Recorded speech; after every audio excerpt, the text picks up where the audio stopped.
Welcome, everyone. We are going to begin chapter 6, perek vav. Erez gave us a beautiful summary last week, or sorry, 2 weeks ago. Last week was Tisha B'Av, so we're talking about the week before of perek hay, which was all about learning Torah. Really, the power of Torah learning was the emphasis of perek hay, where, just to bring us up to date, what we started with was trying to understand. Imagine we're going for a yechidus with Alter Rebbe. We're trying to figure out with Alter Rebbe what is wrong with us. Why are we so moody? Where one day we're going good, the next day we want that, and we're back to hachlatas of good stuff, and then we're hachlatas of bad stuff. So that will give us a better definition, understanding the answer to that question of what a tzaddik, a rasha, and a beinoni are. So we started explaining, to understand it, you first have to understand that you're normal. It's normal to have moods and temptations, but you have to know that you have the power to control them. That's going to be one of the main themes of Tanya. But in order to, hold on one second, let me spotlight myself. Here we go. But in order to get to that, we first have to introduce the duality of our souls, the fact that we have a nefesh shelakis and nefesh habahamis.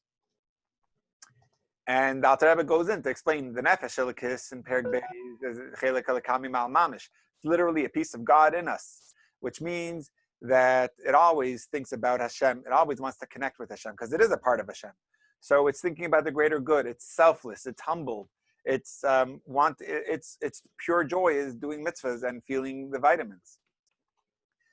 Now we will delve into the biology of the nefesh shelakis, because in today's class we're not going to focus on the nefesh habahamis. Perek beis gimel dalet hey are focusing on the nefesh habahamis. Nefesh shelakis, and vav zayin ches is going to focus on the mirror, which is going to be in the nefesh habahamis, the same pattern in the animal soul. So we know that the nefesh shelakis, the godly soul, has 10 soul powers. These are corresponding to the 10 sephiras, which is the way Hashem created the world. Similar to that, Hashem gave each and every one of us 10 soul powers. All the way from Chachma, Bina, Das, which makes up the word Chabad, the way we inquire, come up with an idea, the way we analyze the idea and take it apart and clarify it, and then the way we personalize the idea, the recognition of it, that's Das. But what we learned is the 10 koiches of the Nefesh Shelakis. Is anyone still here? Yeah, I'm still here. Oh, phew. Okay, I thought I lost you guys. Okay, fine. The 10 koiches of the Nefesh Shelakis can't really do much without its garments, which means the way it expresses itself, the way it's able to connect with Hashem, is through doing mitzvahs, which is using our thought, speech, and action. When we act in the performance of a mitzvah, that's the vitamins for the neshama, for the Nefesh Shelakis. When we speak words of Torah and when we think Torah, those are things that are meant for Hashem. So perek Dalet, we were learning about the power of doing mitzvahs, how it elevates the neshama. Perek Hey, as Erez gave us a beautiful summary 2 weeks ago, is all about the power of Torah connects our neshama to the deepest of levels, and it's such a union, an achdus, that our neshama has, that you can't even imagine a similar achdus in any other comparison in the world. So in one sentence, Torah is the window into the infinite. Make sense? Good. Yeah. So here today comes perek vav. Perek vav, it starts with a quote from Shlomo HaMelech, King Solomon, who says that the Elohim Yamatz, that whatever we just saw in the Nefesh Halakis, in the godly soul, will have the same balance in the Nefesh habahamis, in the animal soul. We know this from, Elohim Yamatz is not from Shlomo HaMelech. Elohim Yamatz is actually from the story of Rivka, when Yaakov and Esav were fighting and kicking each other. She went to Shem and Aver's yeshiva, and they said, there's a counterbound, there's 2 nations in your stomach. The quote from Shlomo HaMelech, from Kahalis, is, Zelu mazeh asa elikim. That's the one I was looking for, which is, God has made one opposite the other, which means Nefesh Shelakis the Nefesh habahamis is going to be opposite the Nefesh Shelakis. The way we get into this, let me just put the bookmark there. The way we get into this is understanding like this. The animal soul, the Nefesh habahamis, crown is the crown of the impurity. You have the same set of 10 koiches, 10 soul powers of the Nefesh HaBahamis, and 3 modes of expression, the thought, speech, and action. The same way we had it in the Nefesh Elokis, the Nefesh HaBahamis is given the same balanced set of koiches, of power. Koiches. The difference is, the Nefesh, the godly soul, is the mind dictating the heart. By the animal soul, it's going to be the feelings, the heart dictating the mind. Meaning, I want this. This is what I feel like. How do I make sense out of it? How could I justify it? How could I achieve it? So I feel something, and then I rationalize why it's okay to feel this way or why I need this. It's like children running a house. It's chaotic. They're going to have sugar all the time, whatever they want, because that's the way they work. They're working based on feelings, based on the here and now, based on my emotions. So what we're going to come to in this perek, it's a powerful perek because it talks about klipa, and it's good Chaim's not on because he would know all too well exactly what that's all about. But the definition of toiv and ra, good and evil, is different than the usual definition. A good guy is someone who's a good guy. He's nice. He's able to shoot threes on the court, and he's able to whatever. A bad guy is someone who's robbing a bank and doing other very, very bad things. Tanya's definition of good and evil, toiv and ra, is actually good means someone who is surrendered to Hashem. That's the definition of good, of toiv.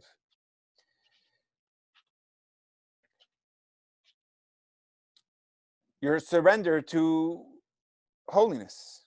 That he only has good in him? Say again? That you said? What did you say? What's the definition of toiv? Exactly. Toiv, according to Tanya, is someone, well, the way we say tzaddik v'toivloi, or tzaddik v'raloi, we're going to get back to the exact definitions, but the main emphasis is going to be that toiv is not just a guy that's generally a good guy. You may have a slip here and there, but yeah, he's a good guy. Toiv is someone who's surrendered, someone who he's just a conduit to Hashem. The good is his whole good. He's full of goodness of Hashem. He's surrendered to Hashem. Someone who is ra. So somebody who's toiv is technically a beinoni? We'll find out.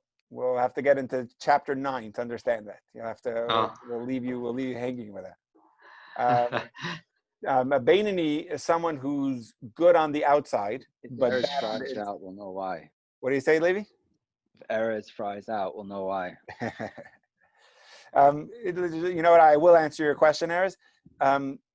Tzaddik is someone that's all good, meaning his insides, which are his feelings and emotions and his deep thoughts, are all just thinking about Hashem. That's his joy in life. A rasha is someone who, on the inside and on the outside, he's totally bad, which means he's totally weak and doesn't surrender at all to Hashem. A beinoni. What's in between? So a beinoni is someone who he's good on the outside, which means he's flawless in his action. He's flawless in his speech. But he also surrendered himself to Hashem, so that would make him. But his feelings are not surrendered yet, which means his feelings are not there yet, meaning he's not interested in doing it, but he will do it because he could control himself and know this is the right thing to do. You're not. So his speech and action is. Say again? The speech and action is surrendered. And his feelings. And his thoughts. His thoughts, meaning what he thinks about, what he fantasizes about. What's the difference between thought and feeling? So thought, so that's a very good question.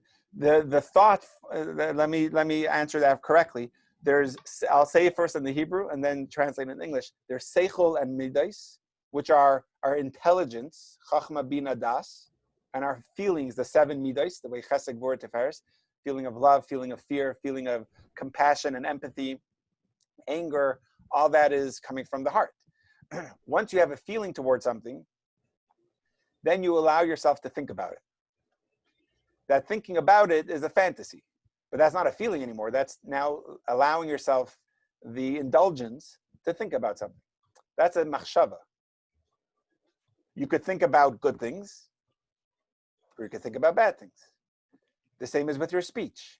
You can't really control your thoughts. Ah, interesting. So you can't, we had this discussion, I don't know if you were on this call, you can't control what pops up in your mind, but you can't Exactly. control if you're going to think about it or not. You could stop yourself from thinking about something that you know is inappropriate. You could. How? By thinking about something else. You could. You have to be so aware at all times. Not all times. You just have to be aware this minute. Erez, this minute, I want you to learn Tanya and not think about your Averas that you used to do in Miami. Can you do that for 1 See, you minute? mentioned Tanya, and I'm thinking about Tanya now. Perfect. So that's exactly the point. You could But change. then you mentioned the Varus, and I'm thinking about my MP3 player that I hid in my pillow. Isn't that the one I hit you with? Yeah. That but for the record, I didn't know there was an MP3 in there. I just thought I was right. I didn't know there was an MP3 in there. You had no idea, because you kept on going, and Tomer was sitting there laughing, and you're like, "It's just a pillow. What's your problem?" For the record, you deserved it. Okay. Homer Hey, probably for the deserved it record, more. Bencha and Rabbi Shapiro told me when I was leaving that I could keep it if I stay in yeshiva. Are you? And that's why you stayed. No, I didn't stay at the end. My You ended father up pulled coming me. back, no? I came for Shabbos's, Oh, okay, fine. All right, whatever. but So, I ended up. but my point is that you could change what you're thinking about. Because right now I told you, think about Tanya, and for this 30 seconds you were thinking of Tanya. Then we said, okay, let's think about this now. You could change your thoughts. It's a little harder, but you could train yourself to know what you want to think about. And that's an It's much awesome idea. easier to think. It's much easier to think about I guess the improper ones than the proper ones. You know, For sure. It's much easier. like For sure. you could totally like, yeah. So It's Russia, like when you have to it's like complimenting somebody versus telling somebody that they're doing something bad. It's so much easier to tell somebody they're doing something wrong than to compliment. at first, You know, but because when somebody's doing something right, it's like, you'll have to wait till what? chapter 15. But at first, you're right. At first, it's harder to do the positive. But if you train yourself, which means you give a compliment every day when you get to work, or you even to your kids, you just train yourself to be a complimenter and not to be a critic, you'll see it actually gets easier. And that's when it's going to be one of the main points of Tanya is you'll see you could change yourself by taking But it. then life gets boring. And that, by the way, the Tanya is going to get to that also. In the end of chapter 15, he says you can't stay with that because then if you're not pushing yourself, if it becomes just routine, you're going to fall. You need to keep on pushing yourself. Otherwise, it's dangerous. So it's really cool, Erez, as you're bringing up these topics. Each one is like a new yichidus for the Rebbe. You go in first and say, I don't know what's wrong with me. I can't help myself. Who am I? I'm a hypocrite. So the Alter Rebbe says you're normal. That's the yichidus number one. Let me teach you about yourself. So really, as I mentioned in our first classes, we're still in the first stage of Tanya where we didn't even practice anything yet. I'm just telling you about what's going on inside of you. Chapter 9 is really where there's practice. Here's a tool. Here's how you overcome things. So I'm jumping a little bit just to give you a little bit more appreciation. But the point will be learning about how to cope and how to manage and how to make the best of yourself. You always want to get the best out of employees. So how do you make the best out of yourself? Not try We're to be still in the appendix, yes. basically. And hopefully I'll probably, just because we could see we lose Chaim and Tomer on a weekly basis now. So I'll probably skip 6, 7, and 8. I'll give you a rundown, but maybe we'll really take it over in chapter 9 next week to make it more meaningful because it's really, that's where the program begins. But anyway, I thought you said we have to. I thought you said in the beginning that we have to wait till chapter 8, though. No. Yeah. So right now I'm going to try to get through 6, 7, and 8 in this week. We're up to perek vav now, so maybe I'll just do it outside and not do it inside, so that we're able to kind of push past it to get to the more meaningful parts. But I'm still trying to answer your question. So we know that we have, so that's a tzaddik, a toiv. So the point is like this, that we have the toiv, the good in us is being surrendered to Hashem. It's called bittul. I want what Hashem wants. That's me. Ra is when you're more selfish. You're thinking about yourself. You're not surrendered to Hashem. I don't care. Okay, I have to do this. I'll go through the motions. But what am I feeling inside? So this is what I just wanted to answer you. So it starts with seichel, then it goes to midas, and then midas related down to the machshava, dibur, and maisa. So basically, what you're feeling is what you're going to allow yourself to think about. Can you have bitachon Hold on a if second. you're... Wait, let me just finish this card. It's coming out pretty good. And then when you think about, you'll also speak about. And when you're speaking about something, you're going to get yourself to act on it. So it's the machshava, dibur ma'isa that come as a result of the midas, the feelings. Anyway, continue. What was your question? Can somebody have bitachon without, if they're not bittul? Yeah. And simply, it says, this is going to be a huge topic. I actually learned this mimer with you 15 years ago. Kimei teischa? Actually, pretty good. But Vata Tetzaveh, the last mimer the Rebbe gave out, one of the main points is that the job of Moshe Rabbeinu is you already have emunah and bitachon. You already have it. But what Moshe Rabbeinu does is he makes it personal to you. He brings it inside. Not that it shouldn't just remain as an exterior thing. It should be a very internal, personal thing. Like it says, Ganva pumachtarta rachmana karya, that even a thief on the threshold of robbing a home, he still prays to God that he be successful. The problem is his level of trust and faith in God is very immature, very exterior, but he still has emunah. So our There's job no is such thing as an atheist. in a foxhole, right? That's the expression. And so let's see. So Ra means there's me involved. I could do a mitzvah, but it feels good to me. Even that would be considered coming from a selfish place. That's impossible, though. It's not possible. It's impossible to do something without self-satisfaction. You may have the self-satisfaction. Even if you see somebody drowning and you jump in, what? Continue, yeah. Even if you see somebody drowning and you jump in to save them, you're saving somebody's life. It's like instinct that you want to save somebody, but you still get a self-gratification out of it. So when you have bittul, you'll see that you'll do the same thing, but you'll do it even better because you're not doing it for yourself. So you're saying the natural reaction is to have self-satisfaction. I'm telling you, learn Tanya. And you'll have a little bittul. And you're normal for having the self-satisfaction. I'm not taking that away. But the worry is, today you'll have self-satisfaction doing this. Tomorrow you'll have self-satisfaction doing that. Because it's not about the satisfaction part, it's about the self part. And that's a danger. Even if today you're doing the good thing with your self-satisfaction, tomorrow you won't. So we need I just don't think it's possible to reach that point humanly. I don't think it's humanly possible to reach a level where you don't get self-satisfaction out of a good deed. We'll get there. Your great-grandfather, how was the big chassid related to? Which one? Rabbi Yisrael. Yisrael Nevler? Yeah. Or Avram Paris? Or Zalman Levin? Which one are we talking about? All of them. But they didn't have self-satisfaction in davening. They davened for the sake of God. They did the mitzvahs not for themselves. For me and you to say that, I guess we could say that, but I don't know how much I believe in something like that. Okay, so we'll learn a few more prakim, and you'll see for yourself that it's actually something you could do. Well, we're not really there, but let's learn a little more. Let's see. Ra means that you allow yourself to get in the way.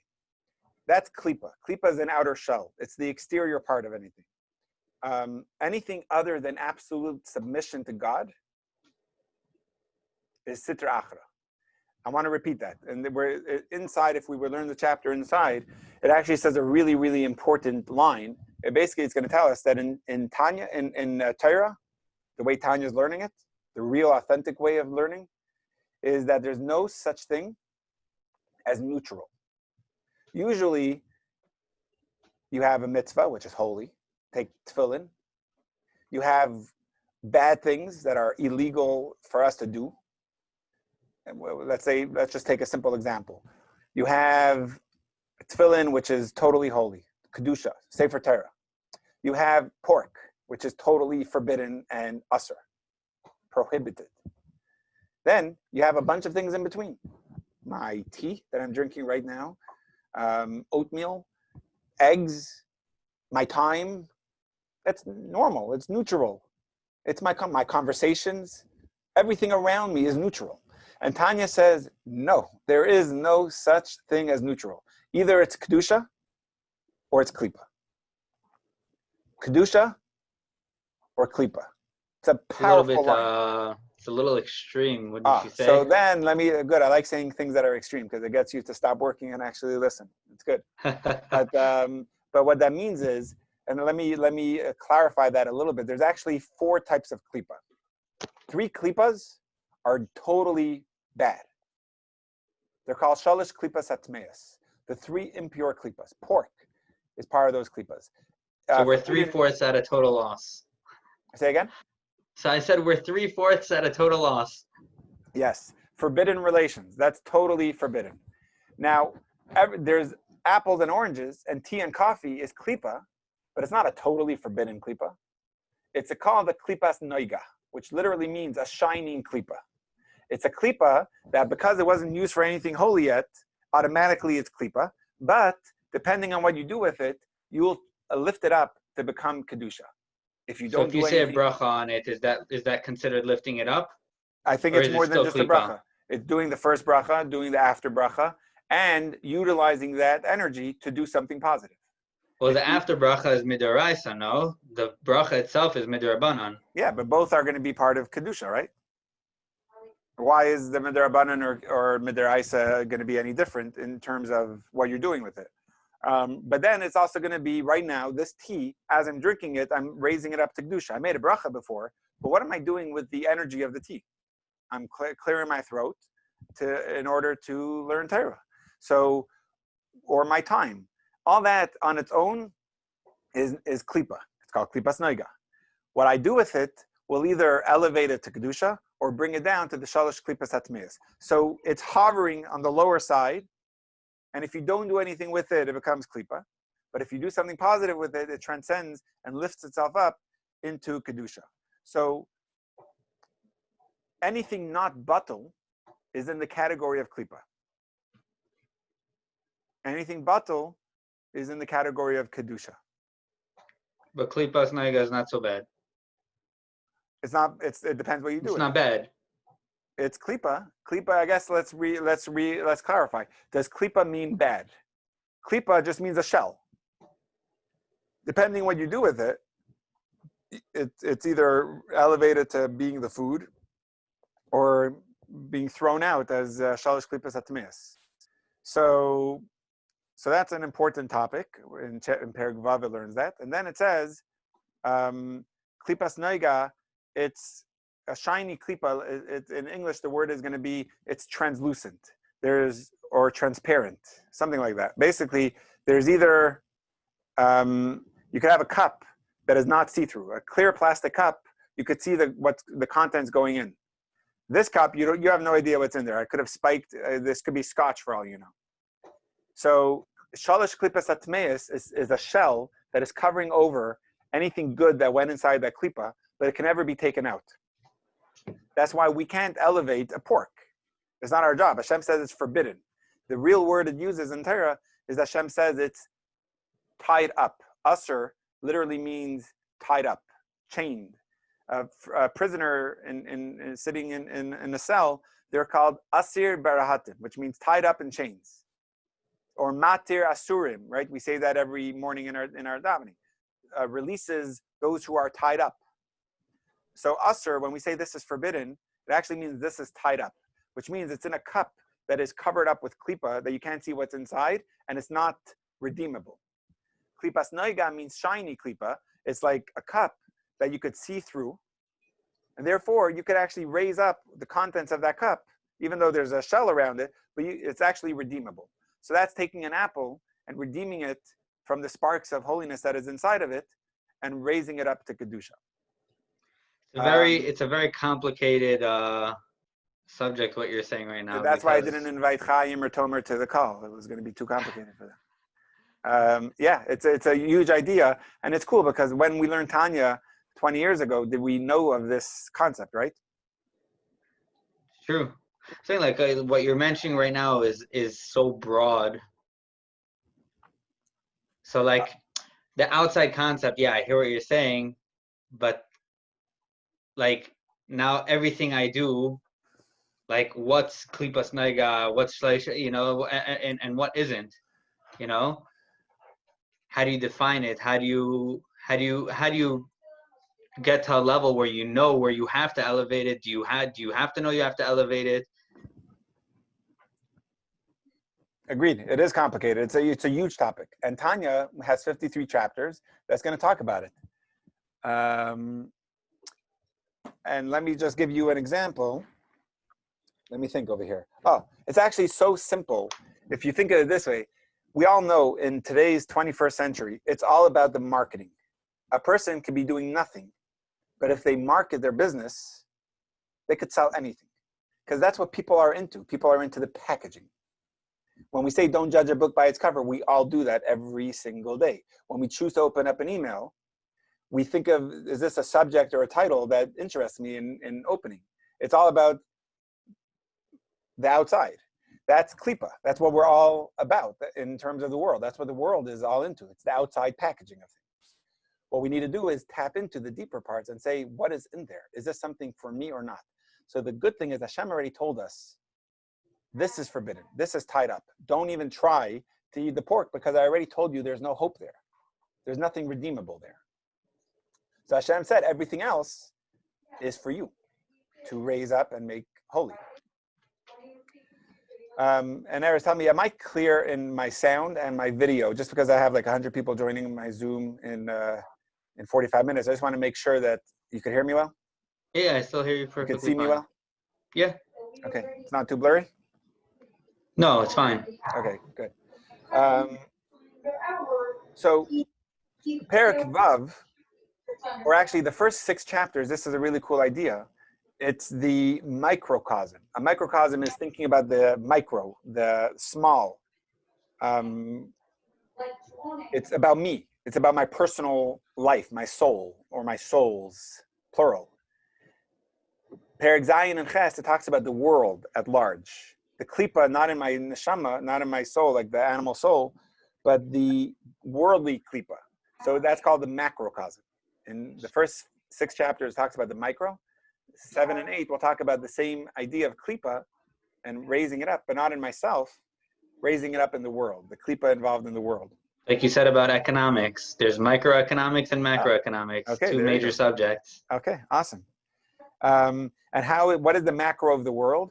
What is surrender to Hashem and what is not? What is for our use and purpose that Hashem wants us to involve ourselves in, and what is not? So just to summarize this point, there's redeemable and irredeemable. It's mutter and asr. If there's potential there, it means if it's potentially to make it holy, that's called mutter. You could have that. Make it holy. If you don't make it holy, you brought it down to klipa, actually. So the question now is any of it allowed to be easy? In other words, like it's never allowed to be easy. It's always something that, like, you know, anything easy is basically klipa. No. It could be very easy for someone to keep Shabbos. But we're going to see, this is really jumping to chapter 15. The second it gets easy for you to do Shabbos, you need to push yourself to work harder. How do you work harder on keeping Shabbos? Keep Shabbos 5 minutes earlier. Bring Shabbos in 5 minutes earlier. And trust me, it's hard, right? You know, if you ever took a chlata to bring in Shabbos 5 minutes earlier, we know how hard it is for the woman, the mother, and the girls to light Shabbos candles. It's hard because they're busy with the last minute things. You're busy with the last minute things. But that's really going to be the greatest challenge of a Beinani, is to grow themselves, to work on themselves, to never become immune to anything. So really, I'm jumping ahead over there just to really answer your question. But take the skin of an animal. Is it klipa? It's not shalosh klipas hatmeis. It's not forbidden. If it's a kosher animal, you could do something with it. If it's a kedusha, no. But if you make it into Sefer Torah, you just lifted that up to kedusha. Okay, so then in perek ches, we go into mutter and asr, like I'm telling you. Is it tied down if it's tied down, it means it's inaccessible. Hashem says, don't touch this. I already know that this is not something you could access. Mutter means this is accessible. This is for you to take. In a way, it makes sense if you think about it, like you're saying with chazer. Yeah. Chazer is the most eaten meat in the world. You know, the parts of the pig is the most. It's the most used. You can use it, like people even make desserts out of bacon. You know. Yeah, they use it for breakfast and everything, right? So it's just yeah. So most stuff is in the redeemable klipa, which is klipas nega, meaning Hashem says, work on this. There's very little stuff that Hashem says to you, don't waste your time on, that it's usher.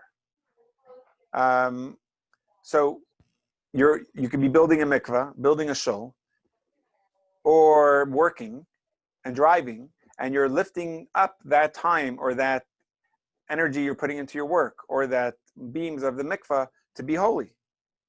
What about on a deeper sense? Like if you use the heter, is that considered klipa?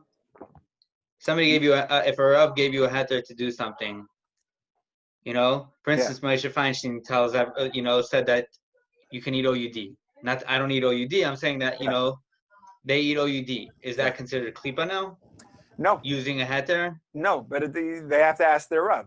First, just to make one important point, whatever a Rav tells you, it's not even a heter anymore. If a Rav told you to do something, that becomes halacha. A Rav has a power from Hashem that if they say to do something, not only are you allowed to do it, you have to do it. Which means like right now with Corona, for whoever doesn't have a minyan, they shouldn't feel bad. They're actually fulfilling exactly what Hashem wants from them now.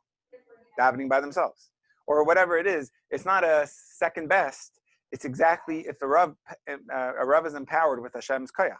So whatever. But there's a difference. A heter, you don't have to use a heter. You don't have to eat OUD. True. If you have access to Chalav Yisrael, you definitely don't have to eat OUD. So the question is, by using a heter, is it, is that considered in a sense klipa? No. Because it's easy. It's the easy way out.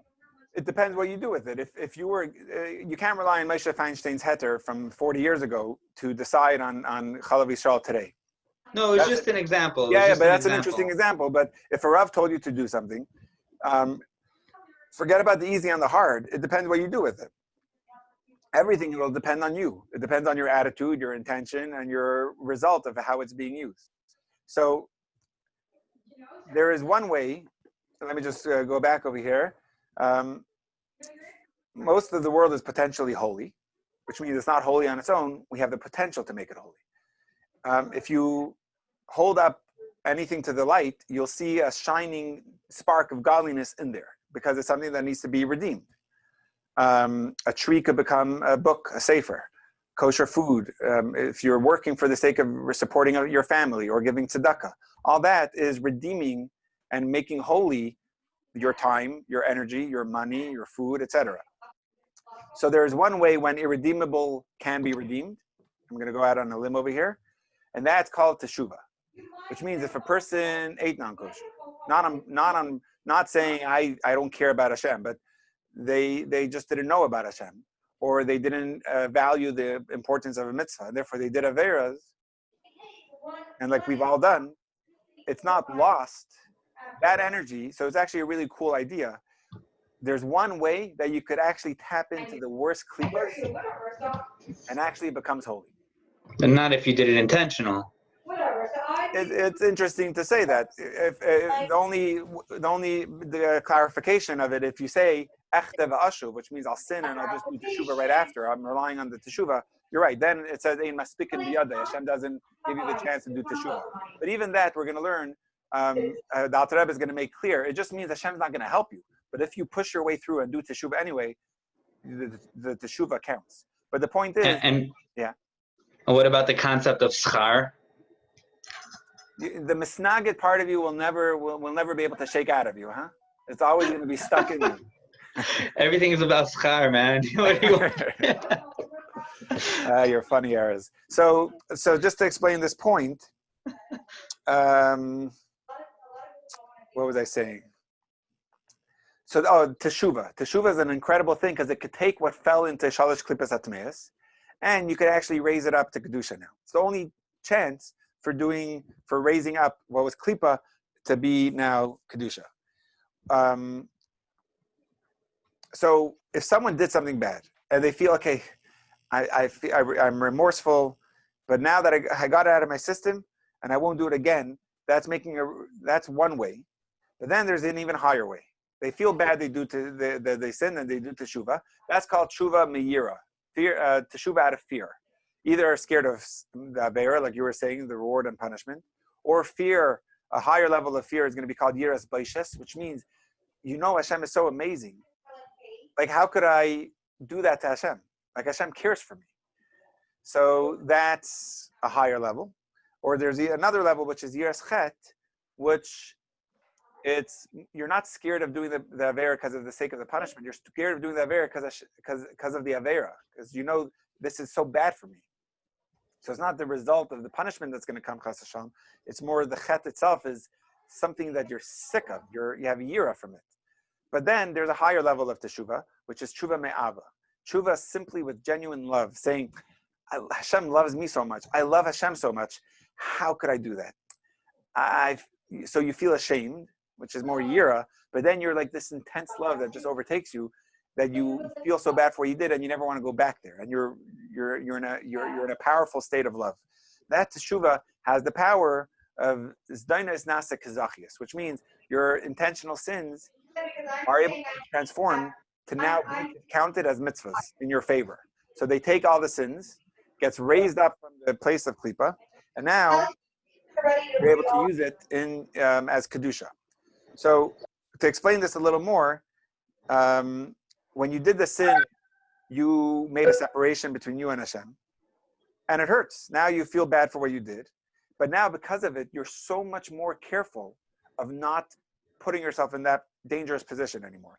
You'll be so much more vigilant and cautious, because I learned from my experience. I know what could happen if I put myself in such and such position. So you know what just happened now? The coolest thing. What happened now is you're using your negative experience, propelling you forward in making sure that you never go there again. So that avera ends up being your fuel for being a better person. So what you did with that avera now, it actually was just transformed to being the springboard for you to do so many good things. So you took that and you actually transformed it to kedusha. So it's like a guy who's standing back at the wall of a subway station, for you New Yorkers, because really you can stand up to the yellow line, which is, let's say, 3 feet from the edge. But he stands all the way back by the wall. Why is he standing back by the wall? People tell him you can stand up to the yellow line. He's like, no. I once fell in there. So you're going to be extra vigilant. So even though the fall wasn't a good thing, but now that you survived it, that will actually save you from allowing anything like that to happen again, because you're going to push it away much further. So that fall, that avera, allows you to even use it as a fuel for kedusha. So it's what you call in your accounting terms, it would be like a net gain, which means it can't be done intentionally. But once it did happen, you're able to transform it. The darkness propels you to be closer to Hashem. So that's perek ches. We're going to see about the redeeming quality that you could have within an avera. But don't get the wrong impression. It's not meant for you to go for that avera. Don't take that as a green light. It's a red card. Stay away from it. But if it happens, know that there's a way called teshuva. We're going to learn about teshuva later on in the later project. I'm only doing it, l'tchatchila river. I wanna go down to go up. So good. So it's purposeful. Okay, let me see. Do I have any more notes to share on this? I have a little more, so I'm just going to wrap this up. So just to wrap up another point, why are you in a relationship? You could either be in a relationship with your spouse or a relationship with friends, either because I love people, because I'm a social animal, I love talking and speaking with people, or because you look at every person as an image of God, And if there's anything you could help them with, or you could guide them with, or they could guide you with, you're looking at them not just as an opportunity for you to talk to as a social animal, but more as an opportunity to connect with Hashem's children. And the way that will change, like let's in Gemara terms, it's called a nafkamina. The difference will be if you're connecting with friends because you love people. What happens if you stop liking those type of people? You'll stop hanging out with them because it's all about what you get out of it. But if you're talking with them because they're part of the world, they're created in the image of God, and they're special, it's not going to be, I'm not a social animal anymore. I'm a loner now. I don't have to talk to anyone. It's not about you. It's never been about you. So now that you recognize that, you're not talking with people for your own benefit. You're talking because it's the right thing to do. They're from Hashem. I counsel teenagers. It's pretty cute because with 21st century and all your video games that you guys play, there's people that just don't know how to talk to people anymore. So it's cute. I have this teenager. Now he's 20, but he wanted to know how to carry conversations with people. He's in college, and specifically with girls. Actually, he wants to know why he can't be in a good relationship. And so I'm social, and he likes to talk with me because he'll learn social tips. So it's a good opportunity as a yid. So I put tefillin on with him. I haven't met with him for a few months now, but it's cute when it happened. And one of the first things he's like, no one. I talk to people, and they don't really respond. And I would say, what do you ask them? And really, the only reason why he's talking to them is either because he wants to go on a date with them, or he wants to do homework with them because he needs help in his homework in classes. So it's all about something he wants out of it. So that comes across in the conversation. It's all about what I want. So when I'm done with what I want, I probably don't need to talk to you anymore. So that people read that. But if you talk to people and you say good morning to someone, not because tomorrow after I told him good morning, I could call him for a donation.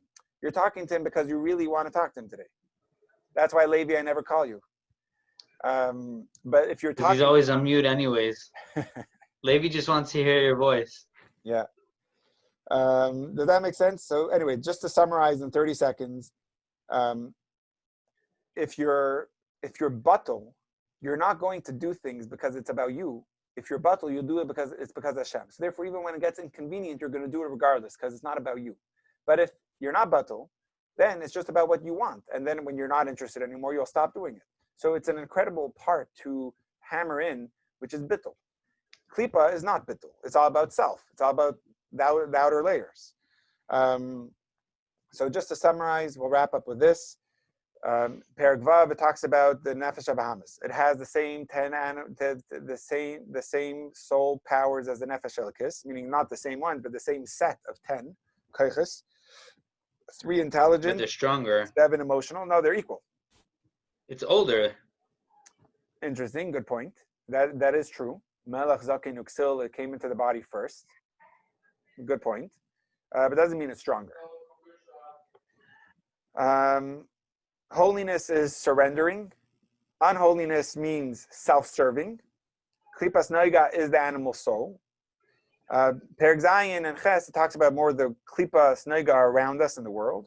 And Perek Ches talks about Teshuvah, that the Teshuvah can propel us, taking the negatives that we did, and actually using that as a catalyst for holiness. All right, that will end today's class. I hope that was clear. This was a good class. I enjoyed it. Wow. Okay. Thank you. All right, we'll continue next week. Hopefully a little later. But we'll see. A lot to think about. Good. Appreciate it. Awesome. See you guys.